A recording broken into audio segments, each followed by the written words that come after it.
Ya chicos, entonces voy a hablarles un poquito sobre lo que pueden ver acá. Como ya muchos supondrán, este básicamente chicos es el virus del VIH, ¿no? ¿Qué es el virus del VIH? Virus de inmunodeficiencia humana. ¿Por qué les presento la estructura, chicos? Porque hay un concepto muy clave que quiero que se lleven. El virus, básicamente, tienen en sus estructuras, como pueden ver, tiene ciertas proteínas, ¿no? Que ustedes pueden ver, que son básicamente como estos tornillitos. Entonces, ¿qué es lo importante de estas proteínas? Que básicamente estas proteínas son las que van a hacer que este virus pueda infectar a las células del hospedador, en este caso del ser humano, ¿no? ¿Cuáles de esas proteínas son las más importantes o vitales para que el virus pueda desarrollarse? Es la proteína P24, la GP41 y la GP120, ¿vale? ¿Y por qué se preguntarán, oye, por qué eso es lo más importante y demás? Porque justamente estas, sobre todo la GP120, chicos, va a ser la que se va a unir a los correceptores. Quizás, no sé si todos ya habrán llevado, por ejemplo, micro o en general yo creo que ya quizás la mayoría habrá llevado biología. Entonces, quizás la cosa es más para estoy refiriendo ya para chicos que son de años menores, ¿no? Quizás de primer año. Básicamente estos receptores van a unirse a otros receptores de la propia célula humana y bueno, va a invadirlo, ¿no? Entonces, como les había mencionado, el GP120, chicos, es el más importante. Y ahora, la célula humana también tiene receptores que son súper importantes, que sin ellos el virus básicamente no podría unirse, ¿no? Que es el receptor CCR5 y el receptor CXCR4. ¿Vale? Sé que los nombres son fastidiositos, pero bueno, esos son los nombres, los receptores que tiene que tener la célula del ser humano. Ahora, ¿qué pasa si no tiene estos receptores? Básicamente el virus no haría efecto, ¿no? Y justamente eso fue una de las pruebas que se hacía en pacientes que podemos catalogarlo quizás como inmunes, pero no podríamos decir que estaría correcto. La palabra es simplemente que el virus no va a poder desarrollarse o infectar. Y básicamente eso.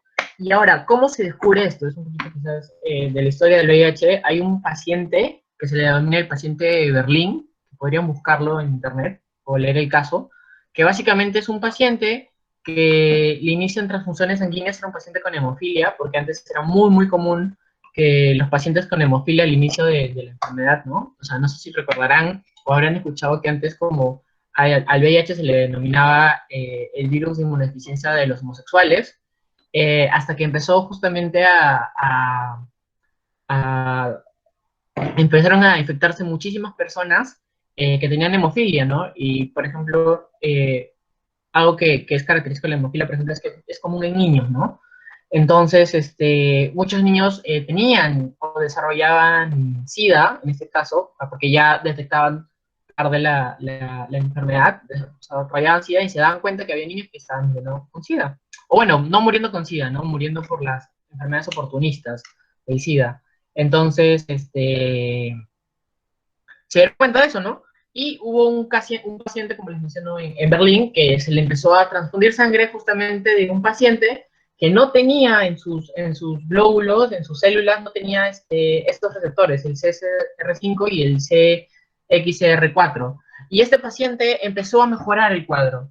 Entonces, por ejemplo, ahí es un dato curioso que es importante que lo sepan y el por qué es importante la morfología básicamente del virus, ¿no? No sé si hay hasta ahí alguna duda o algo. ¿No? Ya, bueno. Sí, sí, por favor. Sí, dale, dime. Con respecto a los receptores, que estoy un poco perdida, ¿lo puedes repetir, por favor? No Vale. todo lo del paciente, sino los receptores en sí. Los receptores que va a tener el virus de VIH son las proteínas. Estas proteínas son la GP120, que es la más importante de todas, porque sin esta proteína sería imposible que el virus ingrese a la célula, la GP41 y la P24. ¿Vale? Esas son las proteínas como que más importantes. Entonces, por ejemplo, las pruebas rápidas de ELISA, por ejemplo, o en general las ELISAs, las pruebas rápidas, no sé con lo del coronavirus si tengo la palabra prueba rápida metida.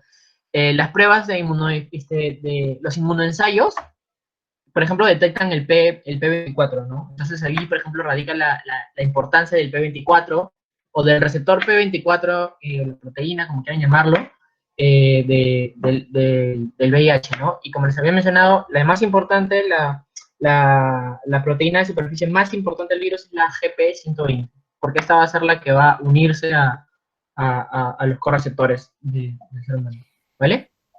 Pero creo que la duda era cuáles son los receptores que hay en el humano.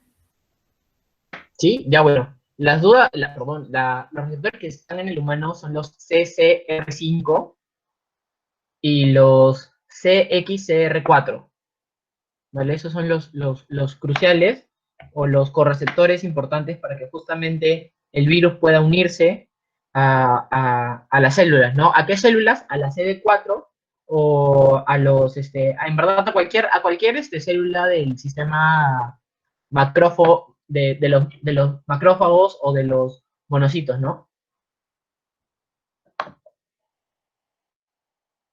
¿Vale? Gracias. Dale, no hay por qué. Ya, chicos, entonces ahora ya más o menos que tenemos les doy un poquito una idea de la de la estructura del VIH. Hay que aprender a diferenciar muy bien qué es VIH y qué es SIDA, ¿vale? El VIH básicamente es el virus. O sea, por ejemplo, decir que una persona tiene VIH no es correcto. Por ejemplo, eso es mucho lo que se maneja en el tema del lenguaje atinado, queremos, por así llamarlo, pero no lo vamos a ver mucho no lo vamos a ver, de hecho, en esta presentación, ¿vale? Entonces, una persona lo que tendría, por ejemplo, es infección de VIH, o una persona está infectada con VIH, ¿no? ¿Y por qué se dice infectado? Porque básicamente es un virus. Entonces, cuando las personas contraen, no es como que contagiado, no es como que te contagiaste, te infectaste de un virus, ¿vale? Por ejemplo, chicos, hay que tener siempre Mariana, quizás en algún otro momento podemos hablar sobre el lenguaje en VIH, ¿vale? Porque esto ayuda también a reducir estigmas, etcétera. Bueno, pero eso es otro tema, como les mencionaba. Entonces, el VIH solamente es el virus, ¿vale? Y que va a atacar, como lo pueden ver ahí, al sistema inmune, ¿no? Ahora, si una persona se infecta, sería una persona que está infectada con VIH. Ahora, la diferencia del SIDA. El SIDA básicamente ya es el síndrome, ya es la enfermedad que va a producir la etapa final, o etapa sí, la etapa final básicamente, o lo que también se le denominaba infección avanzada por VIH, ¿ya? Pero ese término ya no se utiliza, en verdad. Se denominaba cuando había un recuento de CD4 menores a 50, pero ya quítense eso. O sea, si lo leen o algo, lo pueden encontrar como en bibliografías, pero ya no se utiliza ese concepto. Entonces, básicamente, el SIDA es un síndrome, una patología que básicamente ataca al sistema inmune debilitándolo, ¿no?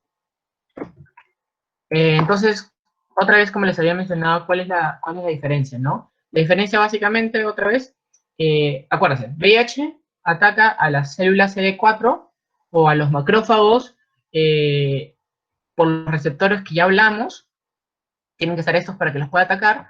El VIH solamente, como les había mencionado, por ejemplo, es el virus que causa la infección de VIH. No es correcto, chicos. Eso también es un concepto que quiero que se lo lleven. No es correcto yo decir que una persona tiene VIH, ¿vale? Una persona tiene infección por VIH, o una infección de VIH, ¿vale? Y básicamente, otra vez repetirlo, ataca a los CD4 o a los macrófagos. Básicamente acá quiero que vean, como les había dicho, qué es lo que hace el SIDA. El SIDA ya es la última etapa. Ahora vamos a revisar etapas por etapas. Entonces pueden ver que acá hay una persona que no está infectada con el virus y, por ejemplo, pueden ver que todos estos son CD4 o glóbulos blancos, ¿vale? Entonces, y acá ya hay celulitas infectadas por el virus. Entonces, conforme pasan los años, sin un tratamiento obviamente retroviral, van a infectar los CD4, ¿no? Y destruirlos, básicamente. Entonces, eso inmunosuprime, ahí el nombre de síndrome de inmunodeficiencia adquirida. Entonces, eso. ¿Hay alguna duda por el momento? Y pueden leer básicamente lo que les he dicho. VIH va a atacar al sistema inmune del cuerpo, sobre todo a los CD4, que son células T, linfocitos T, y esto lo que va a generar es que el sistema inmune se vuelva, valga la redundancia, perdón, se vuelva deficiente y sea propenso el cuerpo a adquirir muchos, muchas enfermedades oportunistas, ¿no? Y básicamente eso. ¿Hay alguna duda por el momento? Juan, me mencionan que mejor las preguntas serían al final para que no interrumpan la ponencia, por así decirlo, y para que todos los participantes puedan oírlo de una mejor manera. Dale, está bien. Vale, entonces ya ahora más o menos que ya tenemos el concepto de la diferencia, cómo se transmite el VIH y cómo, también es importante cómo saber cómo no se transmite el VIH, ¿vale? Para esto, chicos, siempre va a depender mucho de la escuela donde lo lean. Con la escuela me refiero a de qué fuentes lo leo. Creo que todos vivimos en un mundo americanizado, entonces muchas veces lo van a leer de la CDC, que es uno de los principales centros investigadores de Estados Unidos, o lo van a leer de los centros de infecciones de Europa, ¿no? Básicamente. O sea, también quiero que se lleve un poquito que, por ejemplo, los europeos, muchas veces España tiene como su propia escuela, a diferencia de los europeos, ¿no? Y también está la OMS, que ya es más como que internacional. Entonces, siempre va a haber formas de transmisión o formas nuevas, ¿no? ¿Qué te dice la OMS? Es importante, ¿no? Que, por ejemplo, ¿cómo no se podría transmitir el VIH? Por agua o por aire, por saliva, por sudor, por darse besos, por insectos o mascotas, por compartir el baño o compartir bebidas, por abrazar, por compartir comidas, por picaduras de mosquitos o de insectos, por, por esas cosas no se podrían transmitir el VIH, ¿vale? A diferencia de cómo sí se podría transmitir el VIH, por ejemplo, tener relaciones sexuales sin métodos de barrera, en este caso preservativos, o por ejemplo, vía madre-hijo, sería otra de las, o como se le conoce, la vía vertical o perinatal, quizás por compartir equipos de inyecciones, como pueden ser agujas, esto más que todo en usuarios que utilizan drogas venosas, o por sangre contaminada con VIH o trasplante de órganos, ¿no? Entonces, recordarán, como les había dicho en un momento, se había pensado que el VIH era una enfermedad solamente de homosexuales, porque se presentó, perdón, el SIDA era una enfermedad solo de homosexuales y que solamente el VIH, como infección tal cual, afectaba a las personas homosexuales. Pero luego, como les mencioné, el caso de las personas que tenían hemofilia, que era por básicamente transfusiones sanguíneas, ¿no? Entonces, ¿qué es lo que te dice, por ejemplo, el Centro de Controles de Enfermedades, que son de Estados Unidos? Que de hecho ellos fueron los primeros en investigar, o fueron los pioneros, de hecho, en investigar todo sobre VIH, la morfología del patógeno, etcétera, etcétera, el tratamiento, ¿no? Entonces, ellos te dicen que el VIH se puede transmitir por cualquier fluido corporal, por sangre, semen, líquido preseminal, fluidos rectales, fluidos vaginales, leche materna, y que básicamente, ¿cuál es la condición para que se transmita? Es que ese líquido esté en contacto con la membrana mucosa o un tejido dañado, o se inyecte directamente al torrente sanguíneo. Entonces, digamos, les había mencionado que por ejemplo, acá podríamos ver formas en que te dice la OMS que no se contagia o no se infecta a una persona del virus, ¿no? Pero, ¿qué tal si, o sea, esto ya son casos extremos que justamente lo describe también la CDC, ¿no? ¿Cuáles son las principales formas, las menos comunes y casos raros y extremos? Que hay muy pocos reportes. Los principales, otra vez, el sexo anal o vaginal, porque ahí va a haber se van a compartir los fluidos, básicamente, compartir agujas o jeringas, las agujas de cualquier equipo, ¿no? Y los menos comunes, por ejemplo, son la transmisión vertical de madre a hijo durante el embarazo, o durante la lactancia, o pincharse con una aguja contaminada de VIH u otro objeto afilado, ¿no? El porcentaje, en verdad, siempre quizás ustedes, los que ya quizás roten, alguno habrá presenciado en una de esos casos donde usualmente es la técnica o el interno o externo que se pincha con una aguja y todos dicen, ya, tenemos que darte tu carga, empiézalo, porque no sabemos si el paciente tiene VIH, luego le tienen que hacer la prueba de VIH al paciente, etcétera, etcétera, etcétera. Ahora, ¿cuál es la probabilidad de que una persona se infecte con el virus? La probabilidad es de 0.3%. Entonces es muy, muy baja, por eso les pongo menos común. Esas son en todas las formas principales. Y por eso les digo, ¿por qué jeringas acá y acá te estoy diciendo que son menos? Porque estas jeringas son para personas que se las inyectan endovenoso. Entonces, por eso les digo, inyectarse directamente el torrente sanguíneo.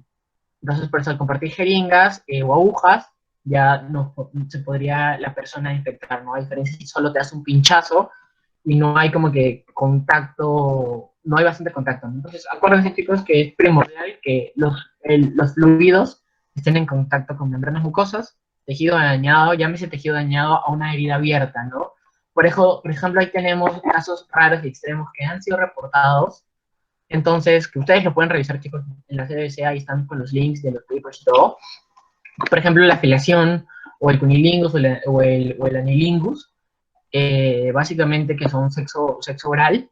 Por ejemplo, ¿cuál podrían ser las situaciones, ¿no? Que una persona con VIH tenga una herida abierta, esté sangrando y, digamos, hizo un sexo oral y, por ejemplo, transmitió a la otra persona, ¿no? Pero, como les digo, estos casos son muy raros, son excepcionales, así que no es como que los deban ver, o por ejemplo, el comer alimentos que han sido masticados previamente, ¿no? Entonces, si yo te estoy diciendo, oye, por compartir comida no se infecta de VIH-1, ¿por qué? ¿Por qué me lo mencionas ahí? Porque de hecho, por ejemplo, eso es común en bebés nomás. Entonces, los únicos casos que han sido detectados son en bebés. Y de hecho, en la actualidad, o sea, estos casos no son de la actualidad, son como que cuando recién todo estaba apareciendo. Entonces, no ha habido reportes, o por ejemplo, algo que se teme mucho es que, por ejemplo, si una persona con tatuaje se puede infectar con VIH, ¿no?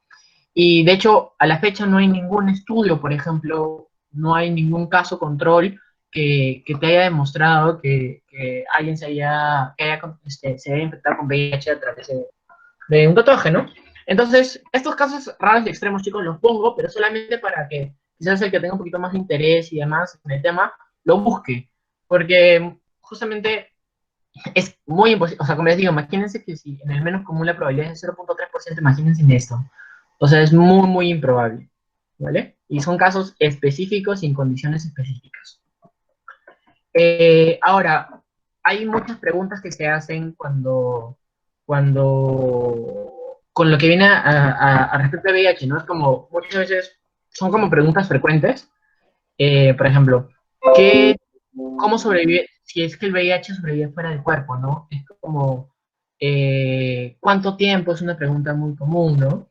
Y de hecho el VIH no sobrevive casi nada, chicos, no sobrevive ni un minuto fuera del cuerpo. Entonces, por eso, de hecho, la transmisión por accidentes laborales como piquetes y demás es tan baja, el 0.3%, chicos. Sobrevive muy, muy poco fuera del cuerpo. Ahora, ¿existe alguna conexión entre el VIH y otras ITS? Perdón, acá no debería ser enfermedades, debería ser infecciones. Discúlpenme. Esto también es importante que se lo lleven, ¿vale? El término ETS está mal usado, no es enfermedades de transmisión sexual, sino son infecciones, porque justamente se transmiten, ¿vale? Entonces, es por ello que son infecciones. Y la respuesta es sí. ¿Por qué? Porque justamente tener una infección de transmisión sexual te aumenta el riesgo a tener VIH. O sea, no sabes cuántas o qué infecciones puede tener las parejas sexuales, ¿no? Es, por ejemplo, si te dicen, el tener muchas parejas sexuales te predispone a tener VIH y es un factor de riesgo, pero no es una determinante. Eso también quiero que se lo lleven. Por ejemplo, es como Un ejemplo con una enfermedad crónica que van a ver en el día a día los que estén en práctica hospitalaria, por ejemplo, la diabetes, ¿vale? Por ejemplo, ustedes saben que la diabetes tiene también su componente genético y su componente ambiental, ¿no? Entonces, yo, por ejemplo, estoy predispuesto porque mis padres tuvieron diabetes, por ejemplo, estoy predispuesto a tener diabetes. O porque nací con sobrepeso, también estoy predispuesto a tener diabetes. O, por ejemplo, tuve una mala alimentación en infancia, predispuesto, ¿no? O fui obeso en infancia, predispuesto. Pero, por ejemplo, después allá los comportamientos que siga teniendo van a aumentar o disminuir estos factores de riesgo. Ahora, no es una determinante que porque fui obeso en la adolescencia, porque mis padres tuvieron... No, no es una determinante. Entonces, es lo mismo, no porque tengas varias o se tengan varias parejas sexuales significa que es una determinante para que sí o sí tengas VIH, ¿vale? Porque ese es un concepto que se tiene muy, muy erróneo. Inclusive, una persona con una sola pareja sexual en toda su vida puede tener VIH, ¿vale? Entonces, ahí es la diferencia entre determinantes y factores de riesgo, ¿sí? Por ejemplo, otro factor de riesgo para infectarse con VIH es, por ejemplo, el uso de no preservativos, ¿no? Como lo habíamos mencionado anteriormente.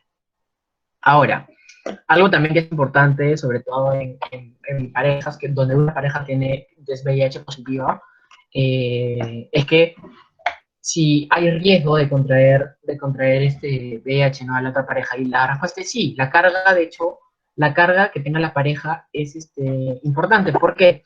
Porque si al paciente le suprimes la carga viral, básicamente teóricamente es imposible que te infecte con el virus. O sea, no sé si han escuchado el término seronegativo.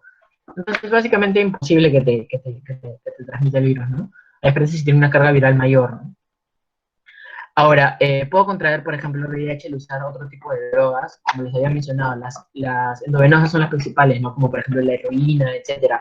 Por ejemplo, muchos países, claramente del primer mundo, desarrollaron como técnicas y disminuyeron mucho la tasa de infección por VIH al implementar, sobre todo en Canadá. Canadá es un país, en verdad, que está muy, muy adelantado con el tema de VIH. Instalaron unas caravanas que son para las personas para adictos básicamente, para que personal capacitado les inyecten las drogas a ellos mismos, ¿no? O sea, sé que es algo, puede sonar controversial y demás, pero lamentablemente es una realidad que todo país vive, ¿no?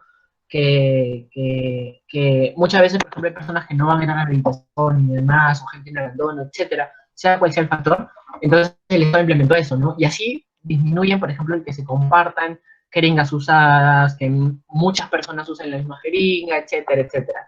Entonces, ese es el factor de las drogas endovenosas. Ahora, por ejemplo, el usar otro tipo de drogas, por ejemplo, eh, narcóticos orales o estar en estado de ebriedad, te aumenta otra vez los factores de riesgo, ¿no? Porque muchas veces en ese estado las personas pueden tomar decisiones que pongan en riesgo, o sea, que predispongan a factores de riesgo para infectarse de VIH, ¿no? Por ejemplo, uno de los factores de riesgo podría ser tener relaciones sin condón, o tener relaciones con múltiples parejas, o tener relaciones sexuales anales, por ejemplo. Como les digo, terminantes no está mal, pero, por ejemplo, por eso es lo que se practica o se trata de estudiar lo que es el sexo seguro y demás, pero eso es otro tema, chicos. Ahora, si tengo VIH, ¿puedo contraer otro tipo de VIH? La respuesta es sí, chicos, porque no es como que exista solamente un tipo de VIH, ¿vale? No sé si habrán escuchado los tipos de VIH que existen en el mundo, pero bueno, básicamente son tres, chicos, son familias o grupos de VIH, ¿no? Tenemos el grupo M, el grupo N y el grupo O. Básicamente, el grupo M es el más común, ¿vale? En nuestro medio. Una persona que posiblemente con infección de VIH va a tener VIH tipo M. ¿Por qué? Porque el VIH justamente tipo N y tipo O se descubrió o solo se han identificado casos en las regiones africanas, ¿sí? cuál es cuál es la idea de reconocerlos? Porque justamente en el grupo M se va a dividir en subgrupos, ¿vale? Va a subdividirse en el grupo, desde el grupo A hasta el grupo E, o sea, A, B, C, D, E, siendo justamente los más comunes el grupo B y el grupo A, ¿no, chicos? Entonces, básicamente eso es algo, un dato que sirve, básicamente. Entonces, te puedes súper infectar, y te puede no infección por VIH, ¿no? Tener más de 2 serotipos. Puedo contraer VIH por un tatuaje o una perforación del cuerpo, como les había mencionado, en Estados Unidos, al menos de donde se había mostrado esto de los casos extremos y raros, están descritos en la CDC. Entonces pueden buscar simplemente la CDC y ahí encuentran todos los casos reportados a la fecha. ¿Quién puede infectarse con VIH? Básicamente, cualquier persona de cualquier edad, de cualquier sexo, de cualquier raza, grupo étnico, religión, etcétera. Cualquier persona puede infectarse de VIH. Es algo muy, muy importante. Ahora, como les había mencionado, existe lo de los riesgos, ¿no? Lo de los factores de riesgo que van a ser totalmente diferentes a todas las personas para infectarse con VIH. Por ejemplo, no es lo mismo hablar de una persona que quizás recibió educación sexual en el colegio a una persona que no recibió, que nunca ¿cómo se llama? Tenido relaciones sexuales. Por ejemplo, diferente el riesgo para una persona que tiene una sola pareja, tener muchas, múltiples parejas sexuales, ¿no? Entonces, el riesgo siempre va a variar, pero justamente hay maneras de disminuir este riesgo, ¿no? Como les había mencionado, hay muchas personas que tienen probabilidades de contraer VIH debido a factores, por ejemplo, sus parejas sexuales, los comportamientos de riesgo, como les había mencionado, ¿no? Los lugares donde viven, por ejemplo, lugares de extrema pobreza, es quizás más frecuente encontrar la infección, ¿no? Entonces, chicos, espero que no se estén aburriendo, ¿verdad? Y ahora vamos a ver un poquito la parte más densa, ¿ok? De la charla, que básicamente son los estadios de VIH. En verdad son bastante complicados, entonces esto es un dato curioso y de hecho justamente a raíz de esto salió la palabra clave que es Pikachu, ¿ya? Esa es la palabra clave. Pikachu, Pikachu, Pikachu. Acuérdense la palabra clave, chicos. ¿Por qué? Porque yo relacioné a las etapas del VIH con esta serie muy famosa que muchos conocerán de Pokémon. Entonces, ¿cómo lo vi? Como si la primera etapa sería, entonces, como recordarán la palabra clave Pikachu, tiene 3 evoluciones. Lo mismo con el VIH, tiene 3 fases, ¿no?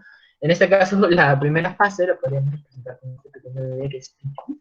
Entonces, se llama la fase primogénita, perdón, la primoinfección, discúlpenme.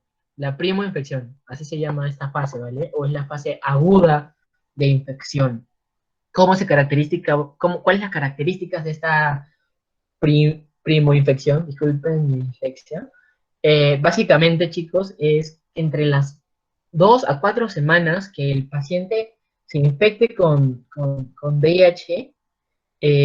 Usualmente va a presentar un cuadro muy similar a un cuadro febril, a un cuadro por influenza, ¿no? Que puede ser quizás fiebre, dolor de cabeza. Ahora les voy a mostrar una diapositiva donde están todos los síntomas agudos, ¿no?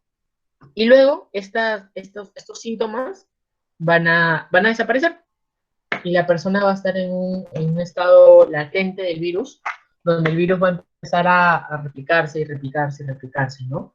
Entonces, esta es el primer estado. Luego, acá pueden ver, por ejemplo, lo que les había mencionado, los síntomas más característicos que se presentan en esta etapa aguda, ¿no?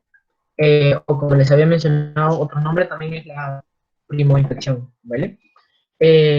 Principalmente, como les había mencionado, pueden ver síntomas muy característicos de una gripe: fiebre, fatiga, mialgia, rash en la piel, que son, bueno, reacciones alérgicas básicamente, como manchitas y demás, o dolores de cabeza, por ejemplo, faringitis. Entonces, imaginen que ustedes vienen a consulta, ustedes llegan un paciente a consulta con fiebre, fatiga, mialgia, y dolor de cabeza y con faringitis.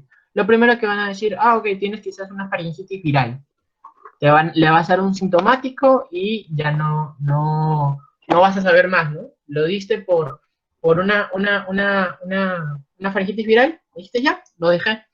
Entonces, chicos, por eso quizás ya cuando, como les menciono, quizás a los que ya están en hospital no les da como que sorprender esto, pero a los que están en años menores es muy importante, chicos, la historia clínica y los antecedentes del paciente. Siempre, chicos, cuando les llegue, eso es de cabeza, chicos, cuando les llegue una persona que ya haya iniciado relaciones sexuales, deben de indagar o hacer como preguntas rápidas para identificar si factores de riesgo a infección de VIH. Por ejemplo, la pregunta clave sería si tiene relaciones sexuales y si sí, con método de barrera, o sea, con preservativos o no. Si les dice que no tienen relaciones sexuales, por ejemplo, con preservativos, sin preservativos, ya eso es un factor de riesgo muy alto, bastante alto para que una persona se infecte con VIH, ¿vale? Entonces, chicos, es muy importante en verdad la anamnesis que ustedes hagan, ¿vale? Ya. Entonces, básicamente, ya, del diagnóstico vamos a ver aquí ya. Ahora, viene la segunda fase. Por eso pongo Pikachu, porque es la segunda evolución, ¿no? La segunda fase, que se llama la fase de latencia, ¿no? O también otro nombre que se le denomina es las linfadenopatías generalizadas persistentes, ¿no? Van a haber pacientes que quizás tengan, su nombre lo dice, linfadenopatías, que son ganglios inflamados, básicamente, ¿no? Que lo vamos a sentir como bolitas en las cadenas linfáticas. Ahora, básicamente este periodo se le llama infección por VIH asintomática o infección crónica por VIH, ¿vale? ¿Por qué? Porque en esta etapa no va a haber nada de síntomas. No, básicamente no hay ningún síntoma que te diga este paciente posiblemente tenga VIH, ¿no? Entonces, muchas personas descubren la condición que tienen cuando ya están en etapa SIDA. Entonces, porque a veces estás bien, la cultura que tenemos lamentablemente es, estoy bien, no me voy a hacer ningún chequeo ni nada. Entonces, muchas veces no se hacen chequeos rápidos, por ejemplo, pruebas rápidas para VIH o etcétera, ¿no? O en general, nadie se hace chequeos. Quizás pregúntense ustedes mismos, ¿me hago un chequeo anual para ver si todo ok conmigo? Y probablemente algunos sí, pero la gran mayoría quizás me atrevo a decir que no. Entonces, básicamente eso. Y luego viene ya la última etapa, que es la etapa de SIDA, ¿no? O síndrome de inmunodeficiencia adquirida, que básicamente es cuando ya las personas, o el sistema inmune de las personas está tan debilitado que ya no pueden contener las enfermedades oportunistas. Y básicamente estas personas, sin un tratamiento, de fondo, la sobrevida es muy pequeña. Es muy poca la sobrevida, como pueden ver son 3 años, y los síntomas del SIDA, ¿verdad? Son muy inespecíficos, como pueden ver, escalofríos, fiebres, sudores, inflamación de ganglios linfáticos, debilidad, pérdida de peso. Entonces, a mí me dicen eso y yo quizás podría pensar hasta un cáncer, ¿no? De hecho, hay cánceres por VIH, ¿no? Pero no vamos a hablar ahorita de eso tampoco. Entonces, siempre tienen que entender esos diagnósticos. Si ven un paciente, por ejemplo, que tiene infecciones virales, o no sé, neumonías o lo que sea, como repetidas veces, tienen que parar las orejas y decir, bueno, acá, de hecho, hay un compromiso del sistema inmune y descartan, obviamente, las patologías, pero justamente lo último que se piensa a veces en nuestro medio es como, no, el SIDA no nos va a afectar, etcétera, etcétera, ¿no? Entonces, chicos, que se lo lleven, que en verdad detectar, lo ideal es detectar en esta etapa, ¿no? Pero bueno, lamentablemente ustedes van a ver que muchos pacientes llegan en esa SIDA y ya no hay mucho que hacer a veces. Y como les había mencionado, una persona no es que muera por tener SIDA, no. una persona muere por las infecciones oportunistas, ¿no? Que van a tener por esto, ¿no? Muchas infecciones, por ejemplo, algo característico en los pacientes es la cándida, por ejemplo. Ustedes van a ver que muchos pacientes con estado SIDA tienen cándida, sobre todo en la lengua, ¿no? Entonces, bueno. Ahora, es importante la clasificación. ¿Por qué? Porque no puedo decir, por ejemplo, si un paciente, como les había mencionado, la diferencia entre tener la infección de VIH o tener estado SIDA, ¿no?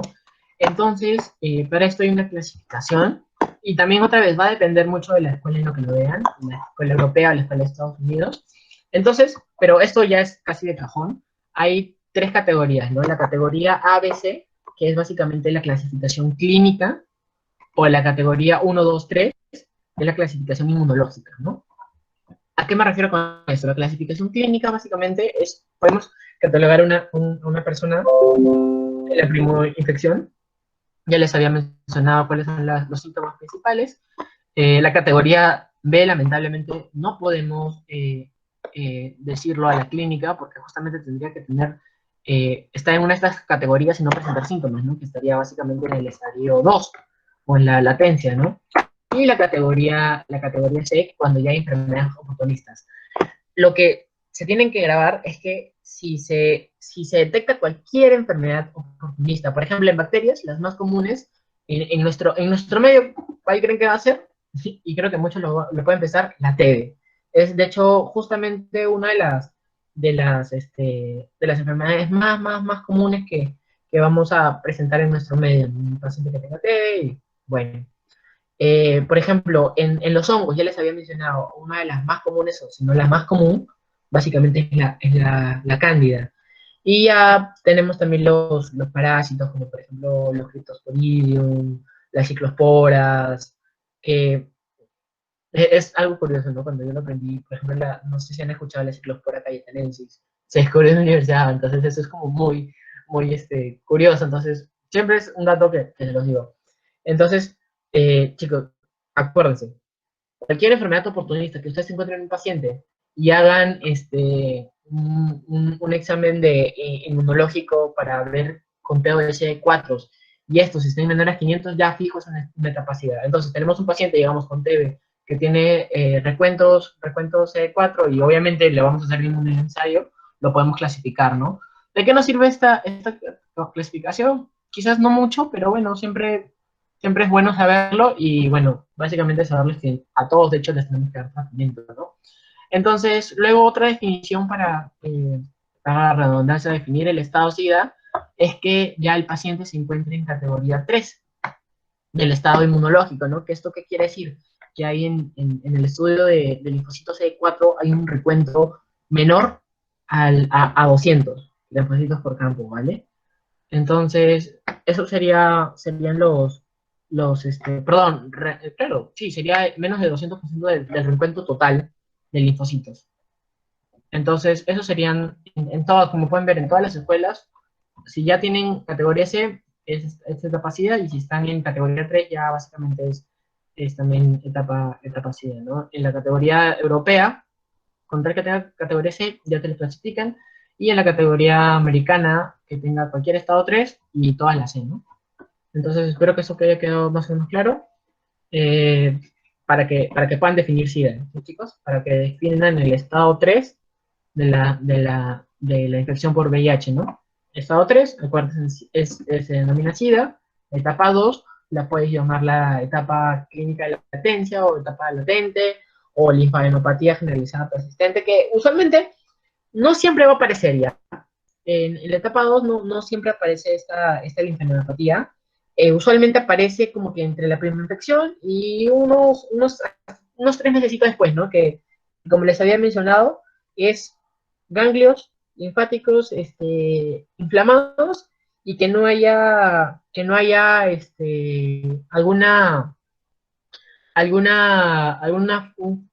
justificación, ¿no? Que un paciente tenga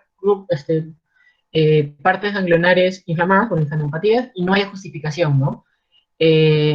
Entonces, básicamente, un mal pronóstico, por ejemplo, para decir que ya vas a entrar o puedes entrar a la etapa SIDA. Como les digo, estas linfadenopatías pueden como no presentarse, como les digo, es una etapa latente donde casi no hay síntomas, no hay síntomas ni síntomas. Entonces, antes, un signo de mal pronóstico para un paciente que se detectaba que tenía VIH era que justamente estas adenopatías disminuyan, ya porque justamente, ¿qué hacen los ganglios? Los ganglios lo que van a hacer es llevarse, bueno, los linfocitos van a llevarse a las infecciones en general de los ganglios y ahí van a destruirse, etcétera, etcétera, ¿no? Y contienen la enfermedad. Entonces, si las linfadenopatías empiezan a bajar de tamaño, nos va a indicar que básicamente el cuerpo ya no está siendo lo suficientemente eficaz, o nuestro sistema inmune ya no es eficaz para controlar una infección, y en cualquier momento va a haber infecciones oportunistas y que posiblemente es lo que genera el fallecimiento del paciente, ¿no? Entonces acá hay un grafiquito un poquito más conciso, más breve. Básicamente la fase aguda, como les había mencionado, es hasta las 4 semanas, en verdad. No es hasta las 12, es hasta las 4 semanas después de la infección. Y usualmente, como les había mencionado, 30 a 50% de pacientes pueden presentar estos síntomas que ya les había mencionado en el cuadrito anterior. Y simplemente otro porcentaje no lo va a presentar. Luego viene la fase latente, ¿no? Y esta fase latente puede durar, como les había mencionado, sin tratamiento, puede durar 3 años, 5 años. Pero, por ejemplo, con tratamiento hay una sobrevida como que mucho mayor, ¿no? Y sobre todo si el paciente es negativo o la carga viral es indetectable, ¿no? Y bueno, esta sería la evolución natural. Como pueden ver, acá empieza la infección por el virus, este es el cuadro del virus, y este es el cuadro, esta es la línea de los linfocitos C4. ¿Por qué se da esta fase aguda o estos síntomas? Porque básicamente el sistema inmune te cae muy rápido. Y luego ya el sistema inmune se recupera, pero hay un punto de quiebra donde ya no va a poder recuperarse hasta que poco a poco se va agotando, hasta que los recuentos ya, como les había mencionado, llegan a ser menos de 500 y entran en clasificación 1, llegan a entre 200 a 499, entran en clasificación categoría 2, y ya menos de 200 ya sería clasificación 3, que es un estado SIDA, básicamente, ¿no? Y ya podrían ver que en este momento, cuando ya hay menos de 200 linfocitos, CD4, ya el virus va a estar muchísimo, ¿no? La carga viral va a ser elevadísima y vamos a encontrar, por ejemplo, las enfermedades oportunistas que se había dicho que caracterizan mucho la capacidad. Ahora, viene lo importante del diagnóstico, ¿no? Hay pruebas específicas como no específicas, ¿no? Las más específicas y las que se utilizan es el ELISA, básicamente, y el Western blot. El ELISA, por ejemplo, como les había mencionado al inicio, lo que hacía es un inmunoensayo directo para la proteína P24, ¿no? Y de hecho es el test que se utiliza casi siempre, en verdad. Casi todas las guías que vayan a leer les van a decir que tienen que hacer un ELISA primero, que es el examen de cribado. Si te sale positivo, ¿qué hago? Tienes que repetir otra vez el ELISA, ¿no? Y para que este ELISA te ayude a diferenciar si es básicamente VIH positivo o negativo, porque el ELISA igual te pueden dar falsos positivos. Entonces, por eso se realiza un segundo ELISA, ¿vale? Después de que ya te realizaste un segundo ELISA y volvió a salir positivo, lo más probable es que sí tengas la infección. Y como les sabemos, acá pueden ver en ese algoritmo que tienen que ver los inmunoensayos para determinar si es qué tipo de HIV. Pero, ¿qué es lo que haces? Después de la ELISA, haces un Western blot, ya que es la técnica o es el gol estándar básicamente para, para, para la infección. ¿Cuál es el problema? Que un Western blot quizás lo vas a detectar cuando estés en estadio 2, ¿no? Pero, por ejemplo, oye, pienso que tener una relación sexual de riesgo, ¿qué hago? ¿Me servirá el ELISA o el Western blot? Y la respuesta es no. ¿Qué te va a servir? Un PCR. Un PCR te va a ayudar, chicos, para para cuando hay sospecha de infección. Digamos, paciente X tuvo relaciones sexuales de riesgo, sin protección, digamos, y cree o piensa que su pareja sexual tenía VIH y que él puede desinfectar VIH. ¿Qué es lo que haces? ¿O cuál sería la conducta a tomar nosotros? Un PCR. Ahora, si viene un paciente por consulta, etcétera, etcétera, eh, y tenemos sospecha de VIH, lo que haríamos es hacer un ELISA, ¿vale? Y después de la ELISA, de un segundo ELISA, hacer un Western Blot y ya ahí confirmamos el diagnóstico positivo o negativo, ¿vale? Porque el Western Blot nos puede desmentir si, si el ELISA quizás falló. ¿No? Entonces, como les había mencionado, ya esta es, si no me equivoco, la última diapositiva, sí. Conceptos que también creo que sí llegan. ¿Cómo puedes transmitir VIH? Contacto sexual, compartiendo agujas o jeringas y vertical, ¿no? ¿Cómo no se puede transmitir? Y como les había mencionado, no se lleven ese concepto quizás de que hay casos reportados y porque hay un caso ya, ¿no? O sea, no. Porque eso lamentablemente contribuye mucho con el estigma que se tiene hacia los pacientes que viven con VIH, ¿no? ¿Cómo nos transmiten? Agua, aire, saliva, sudor, lágrimas, insectos, mascotas, compartir cosas, ¿no? ¿Cómo me protejo del VIH? Básicamente, ¿cuál es lo primordial o a la cabeza? El uso del preservativo, ¿vale? Como les había mencionado acá, por ejemplo, puede haber lo de limitar número de parejas sexuales, elegir como que no tener, por ejemplo, relaciones sexuales anales, etcétera, ¿no?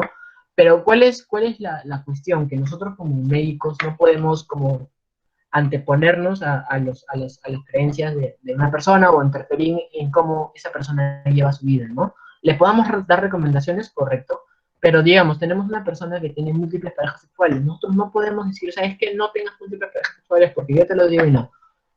Buscar estrategias básicamente, ¿no? Como, bueno, si tienes múltiples parejas sexuales, utiliza preservativos.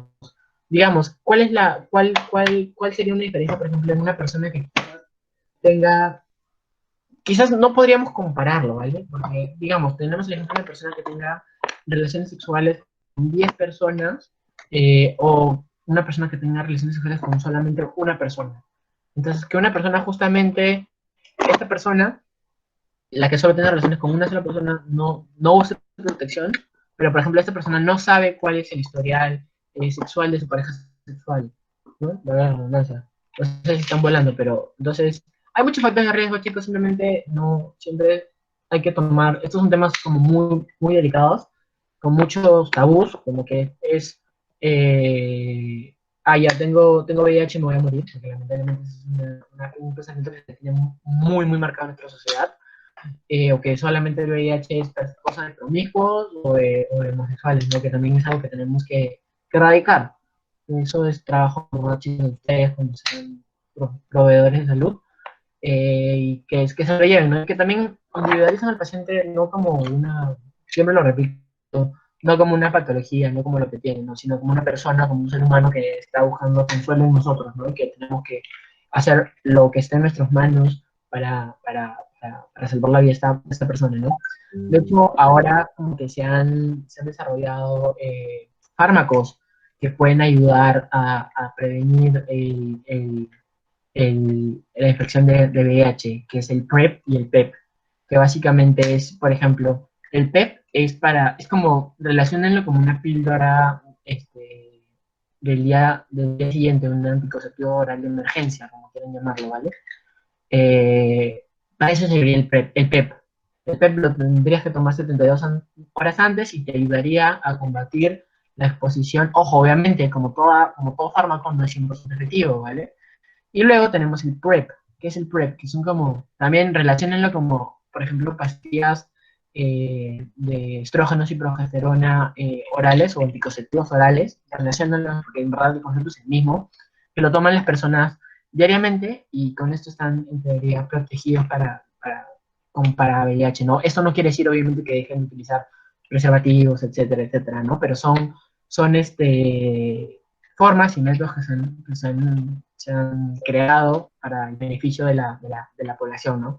Y bueno, algo que también es, cuídense ustedes mismos y a las personas, ¿no? Que viven con VIH, porque ustedes no saben las cosas que pueden pensar una persona que vive con VIH, ¿no? O sea, aparte de saber que está enfermo, se tiene el estigma que se va a morir, quizás muchos familiares lo rechazan. Entonces, ustedes no sean parte de esta cadena, no pueden ser esa cadena, y no sean de esos médicos que simplemente estigmatizan a una persona por, por lo que hacen. Como les había puesto un ejemplo, y sé que quizás está radical, o quizás algunos estarán en discrepancia conmigo, está bien.